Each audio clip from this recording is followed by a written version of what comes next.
রাগের মাথায় আপনি সন্তানকে বললেন তুই মর, ফেরেশতারা বলল আমিন। তোর ভবিষ্যৎ অন্ধকার, ফেরেশতারা বলল আমিন। রেগে মেগে আপনি আপনার মেয়েকে বললেন জীবনেও তোর কপালে স্বামীর ভাত জুটবে না, ফেরেশতারা আবারও বলল আমিন। আচ্ছা, আপনি না সেই ব্যক্তি যে তার নিজের জীবনের চাইতেও সন্তানকে বেশি ভালোবাসেন? আপনি না সেই ব্যক্তি যে তার সন্তানের জন্য হাসতে হাসতে নিজের জীবনটাও দিয়ে দিতে পারেন? আপনি না সেই ব্যক্তি যে আল্লাহর কাছে নিজের চাইতেও সন্তানের জন্য বেশি দোয়া করে? তাহলে কি করে নিজের হাতে নিজের সন্তানের এত বড় ক্ষতি করতে পারলেন?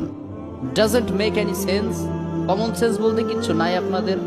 আপনারা কি জানেন না আপনাদের রাগের মাথায় বদদোয়া করাগুলো ফেরেশতারা আমিন বলে?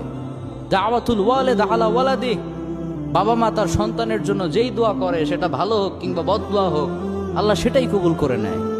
এজন্য খবরদার, নেভার কার্স ইউর চিলড্রেন। রাগের মাথায় কখনো সন্তানকে অভিশাপ করবেন না। খুব বেশি রাগ উঠে গেলে তার জন্য